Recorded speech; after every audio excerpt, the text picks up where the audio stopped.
everyone? Welcome back to your channel Brighter Life Institute. I am Alicia.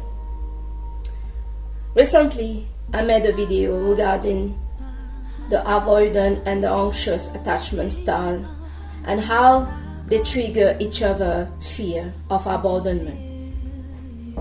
Today, in this video, I want to talk about how the anxious and the avoidant communication style destroy and sabotage their relationship and what they can do about it. Anxious and avoidant individuals seem to have a close resemblance and similarity to have been struggling with parents when they were a child.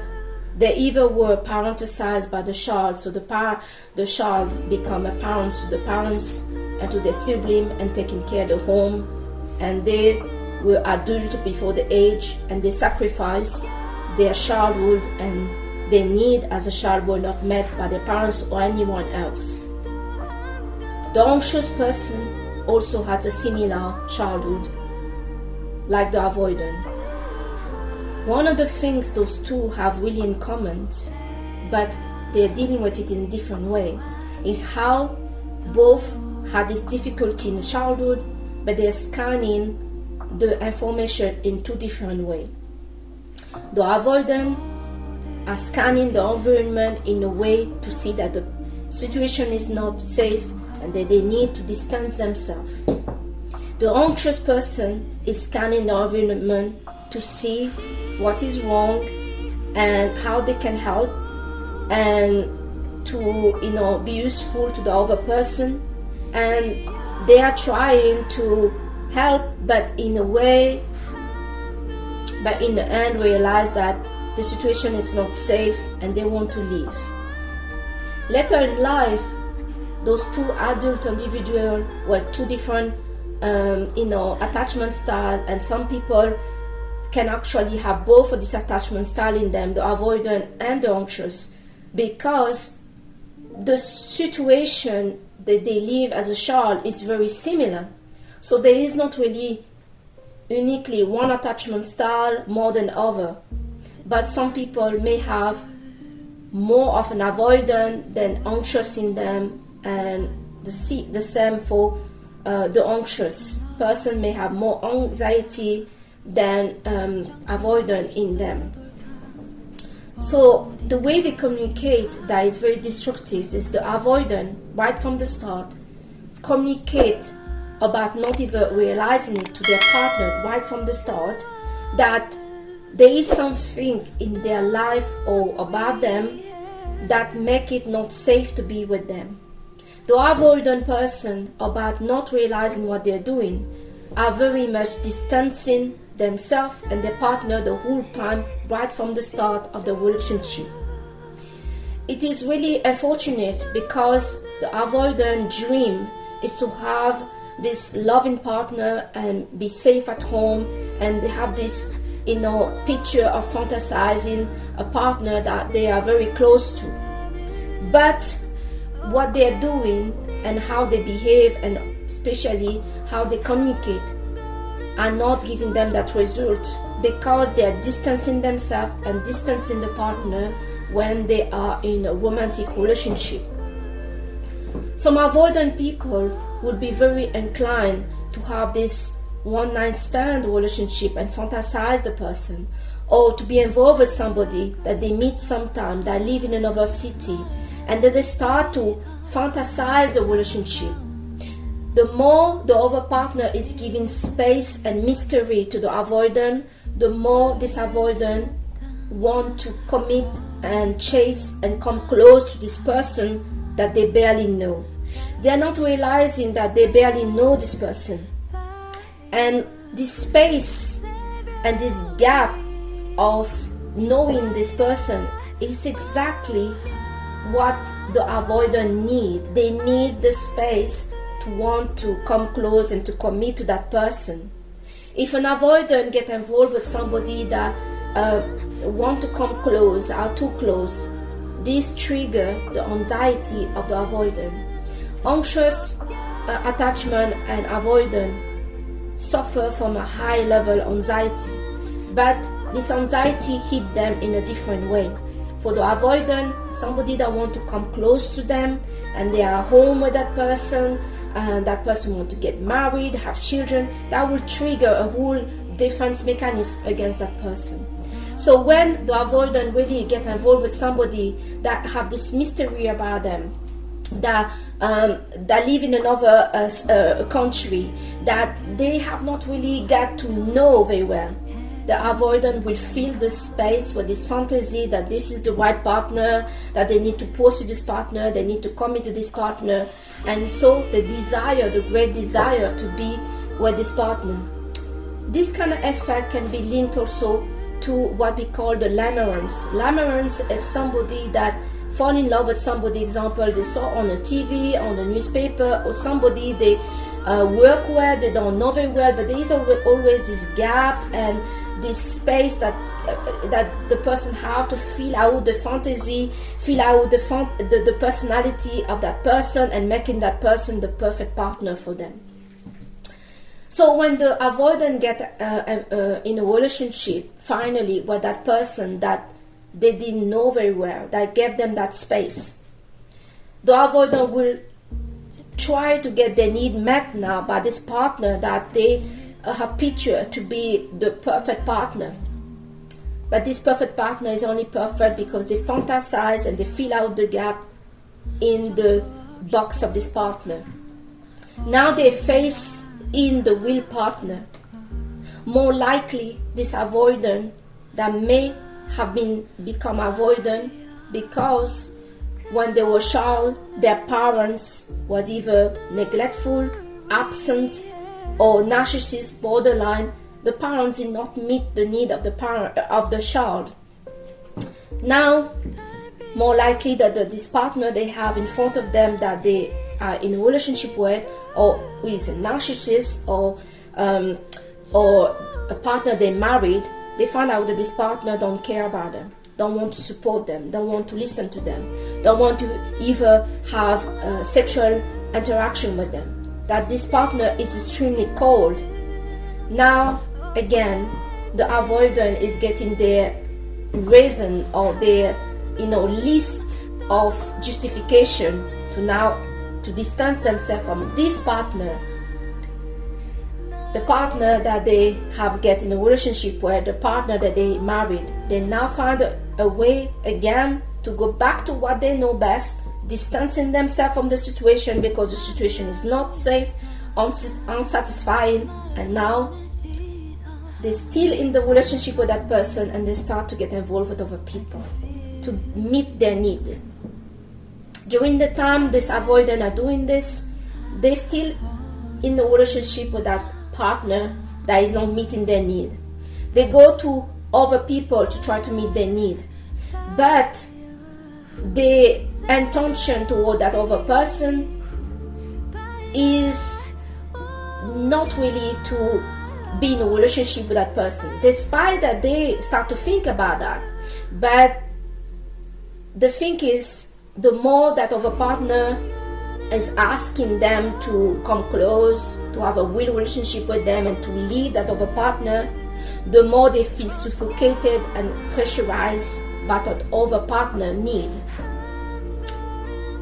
If this avoidant person get involved with somebody else and that person is giving them a lot of space again, a lot of gap, again they start to fantasize about this personality and what the relationship can be with that person, and then they will leave that other partner because it seems like that other partner is so ideal, so perfect, better than this one, and they will fall again, once again, in the same trap. The issue is really this procedure of distancing themselves and distancing the partner each time there is a problem, and also to feel so attracted by partners that are unavailable emotionally, that are physically distant, that live in another country, that are giving them that space. And it's really sad, but this is the trap that this avoidant have. Now let me jump into the anxious personality, the anxious individual. Anxious individual, as a child, was also parenticized like the avoidant. But this kind of environment in a different way. They're trying to help, they're trying to fix the parents' issue. They were trying to be useful. But then there's some time they realize that this parents is really destructive and they want to leave, they want to run away because they see that it really the parents is really disturbing and toxic and neglectful and all the stuff, the same than avoidant. Later, when this anxious person grow up, when they have a problem with a partner that trigger their fear or they don't feel safe, and instead to say, and I don't feel safe for now, you're freaking me out, you're scaring me, are you going to leave me or what? They claim, and it's not a threat, because some people see it as a threat, but it's not a threat for the anxious person, this is real. They want to leave the relationship because something in the relationship with that person is not right. It's not part of how you treat somebody or you love somebody. Let's say that the anxious person is with a boyfriend walking, going somewhere, and they see that their partner is flirting with another woman. And see to address this issue clearly, or they sometimes address that, the communication of the anxious person, because they now have anxiety, is to frighten to leave the relationship. And they will be very right about that. Like the avoidant person, when they see there is a problem, they distance themselves and they distance the partner. They are right to do that. But the anxious is also right to say, this is not right and I'm leaving. I want to jump on the solution for those people, the anxious and the avoidant.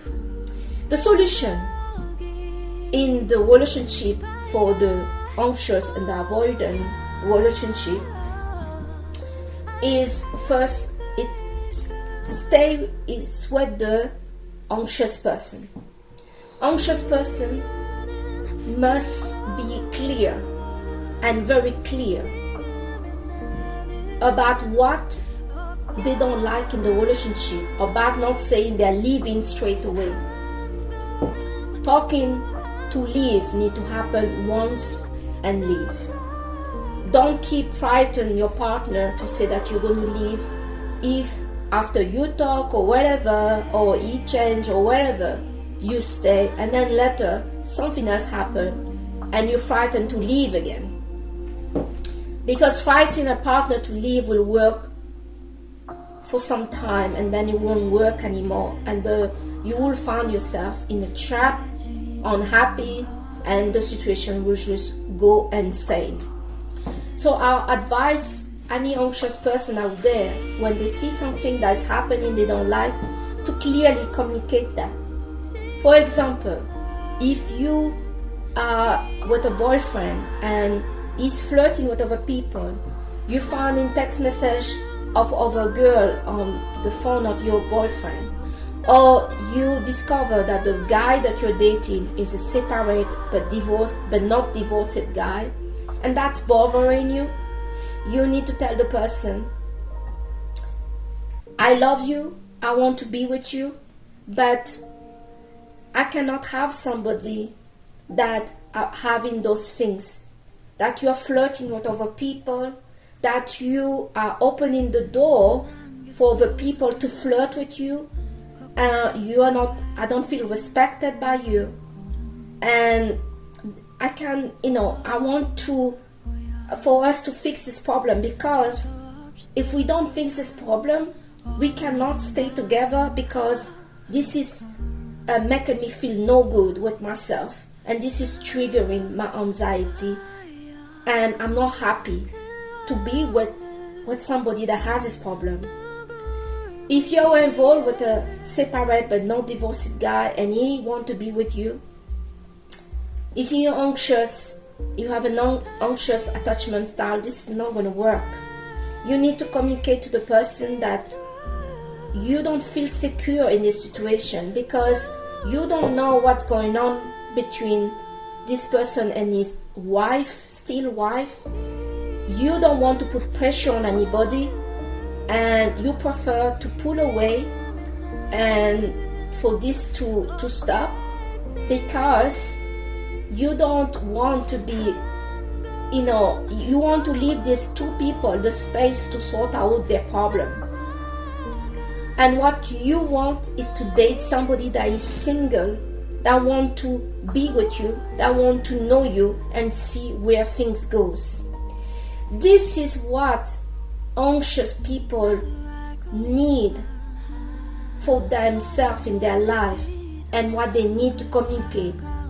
They need to control their anxiety and not looking for a way to communicate their leaving the relationship, and not understanding what they want is not to leave the relationship, but they want their partner to tell them that they are not going to leave them.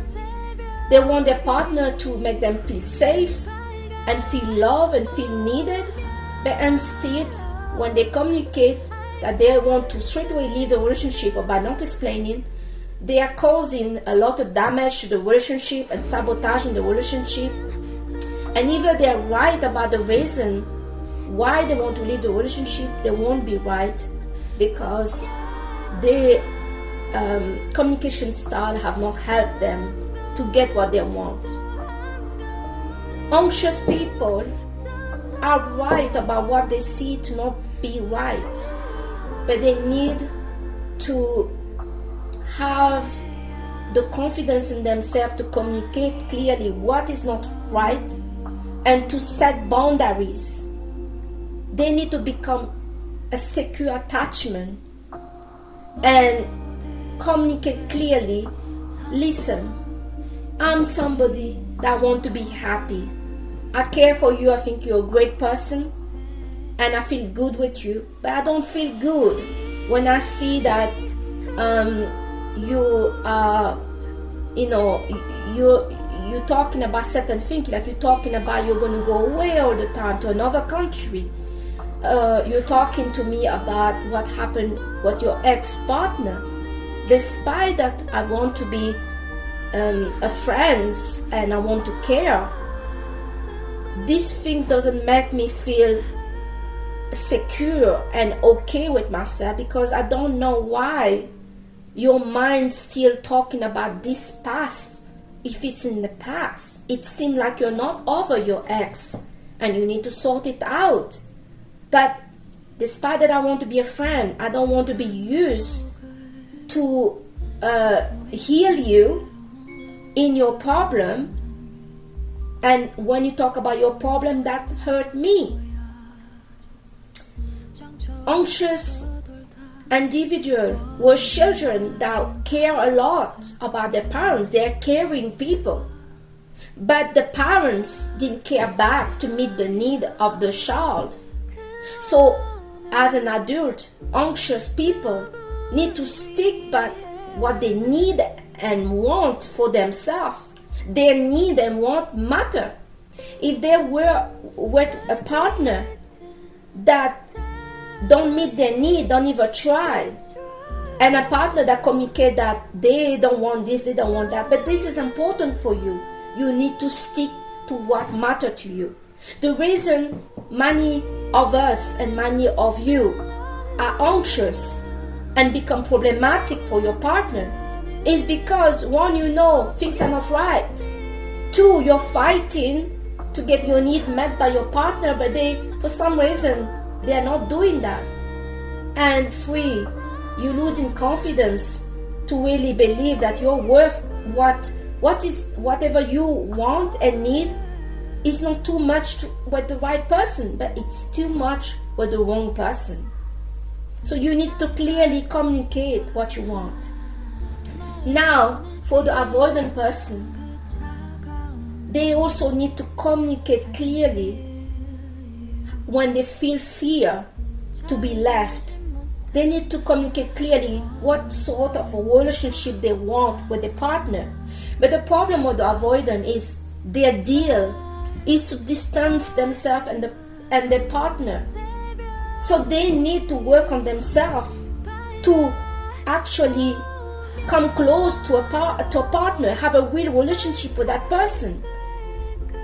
Avoidant, like I mentioned before, get so attracted and want to commit to a person they barely know. The more they don't know about that person, the more they want to be in a relationship with that person, to be living with that person, having children, marry that person, and then later realize, wow, I did not even know that person. I didn't know them, and they're not meeting my need. Well, you were attracted by the distance they gave you. They were distant. You barely knew them. And now when you want to come close, you realize, well, it's not safe to come close, and you go back again to be an avoidant and avoid the relationship and go out of the relationship to meet your need with other people that you can also not get close to because they are not the right partner for you. Either the person that you get involved with or this other person is the right person. What you need to do, avoidant, is to dare to really know the person you want to be with, to get close to them, to slowly move in together, having this life. And you need to control your sensibility to scan around anything that look not safe. Because in a relationship, people sometimes can get tired, people can have a bad day, things, there can be a stress about that person's life that you don't know about, and they are not very loving, not very supportive, because they need you to be there for them. But some of avoidant out there would perceive any stress from the person, anything that the person say, to be a sign like, oh, this is not safe, I need to distance myself. Avoidant people need to fight their need to distance themselves and learn to come close to somebody. Don't enter a relationship with anyone that you didn't take the time to know very well. Don't marry anybody that you didn't live together at least for a year and you saw that you feel safe with them, that you try to learn about who they are.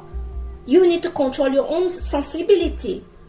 And one thing that avoidant need to stop doing is this destructive communication style, to say, I'm going to go away somewhere, there is somebody out there, I may be interested, and they're distancing themselves and their partner by their communication style, by injecting fear to the partner, that the partner is anxious or secure. Nobody can handle to be with somebody that seems to be unavailable, untrusted, seem like you cannot build anything with the person, seem like that this person has some kind of unfinished business with so many people and you don't know where you are. How can you expect your partner to feel safe with you?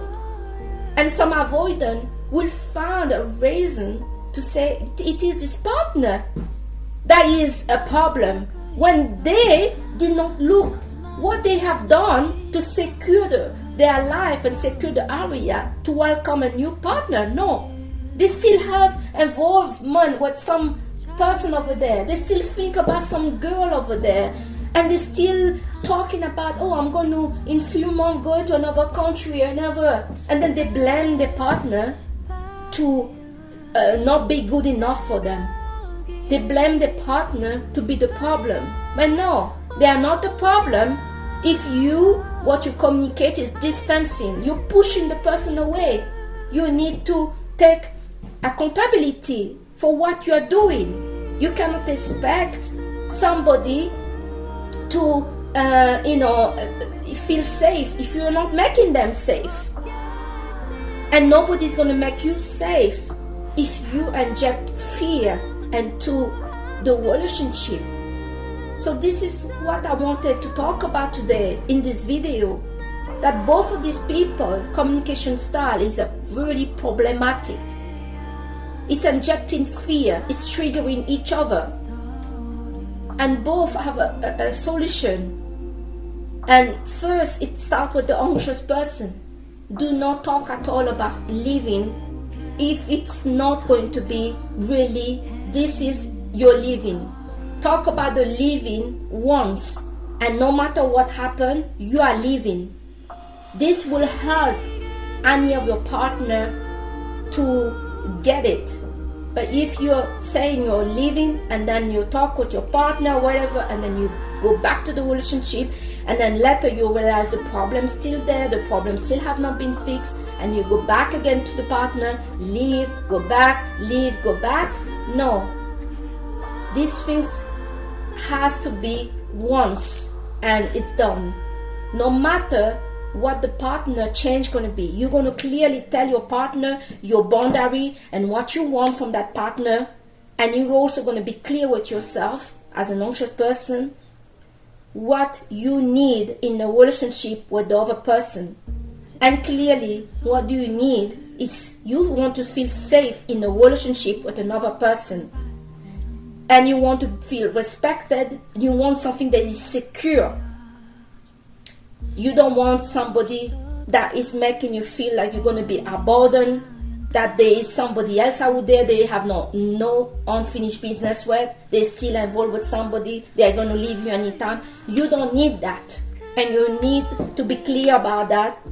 Don't get upset, don't bombard them with phone calls, text message or anything, or frighten them to leave.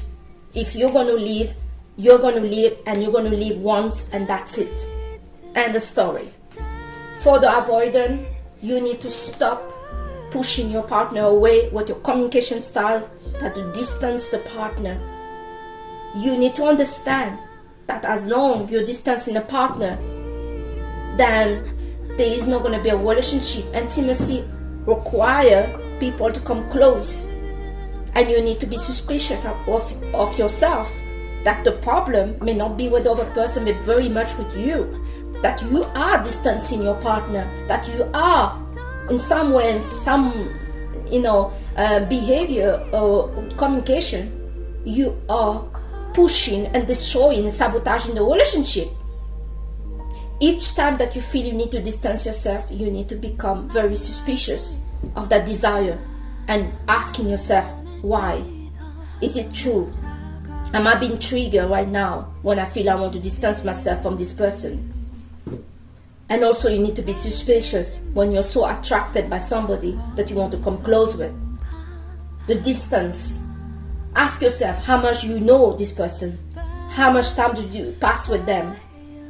And do not get yourself committed to a long-term relationship until you live with the person, until you actually have a close relationship at home with the person, because your problem is closeness. You're distancing people, so you need to sort out this distance that you feel you need as soon as something doesn't look right. You need to really challenge yourself with this. So guys, this is my message today for the anxious person and avoidant person. This type of relationship is very common out there, and many people are not aware that the attachment style are destroying their relationship. The way they were raised, and not even raised, but experienced their childhood with parents that were neglectful, parents that were abusive, parents that didn't care, parents that was absent, parents that left, and etc. and etc. Many people do not suspect that this, what happened before, is now destroying their relationship with other people. I can tell you that you can be a secure attachment style. You need to be confident that you can be loved, that you're a loving person, and do not allow to story that happened in your childhood with your parents, maybe with people that didn't care about you. And I know it's hard to think that parents did not care about their children, but I'm sorry, this is the reality. Some parents really didn't care and still don't care now about their children. You cannot pursue all your life to try to be loved by a cold mother. Accept that your mother is cold, that she's a narcissist, or she's suffering from borderline personality, something that is very difficult. Some people are the way they are because they're suffering from mental illness. And if you base this model that the relationship that you had with your parents on picking up the right partner for you. And every time you meet a partner that is cold, neglectful, distant, you get attracted by that.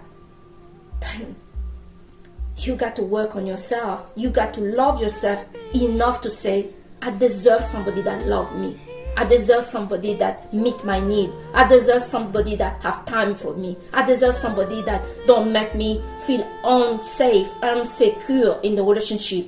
I deserve to be with somebody that is not just talking about his plan to go left and right, talking about ex-girlfriend, a partner that's still involved with somebody else and get involved with me. I deserve to be with somebody that just want to be with me, that believe that I'm the greatest things that he has in his life, that want to have a home with me, that he's going to try his best to be with me. You need to see the value that you have and value in yourself before you go to those relationships, because you can see that you either get involved with an avoidant or with an anxious. The solution and the key is for you to love yourself and know what you want. It's okay if they or whoever cannot meet your need. You need to give them a chance and not sabotaging things. And if somebody you have told them to stop a certain behavior and they're still doing it, then you tell them, okay, I'm done. They may say, no, let's talk about it, blah, blah, blah. No, you're done. You give first a chance to talk about it, to address the problem. But if they still are doing those things that bringing you pain, doubt, and they're triggering your anxiety, do not get involved with anybody, friends, lover, jobs, anybody that triggering your anxiety, especially for an anxious person. But like I said, the avoidant and the anxious person, they both suffer of anxiety, from a great anxiety. They both got anxiety problem. The one are not very aware of it, and the other is really, really explosive in it. But both of them, in a way, they are extreme with the anxiety. Alright? So guys, I thank you today to watch your channel, Brighter Life Institute. I am Shirley Alicia, and I hope this video today is going to help some of you to realize where is your problem, how much you are worth. You can have a loving relationship with somebody despite your childhood, despite anything else. You need to see that sometimes we are the only one that is sabotaging our relationship, and we need to take a stand for that and say, no, I am no longer going to sabotage myself. It is not my fault what my parents and how my parents treated me. That's them. Me, in my relationship, I'm going to try my best. I'm going to try to communicate the best that I can when things are not okay for me. I'm going to try my best to meet my need and the need of my partner. And if you are with somebody that wants the same, there is no reason why this relationship will not work. Alright? So I thank you today to watch this video, and I'll see you on the next video. Bye.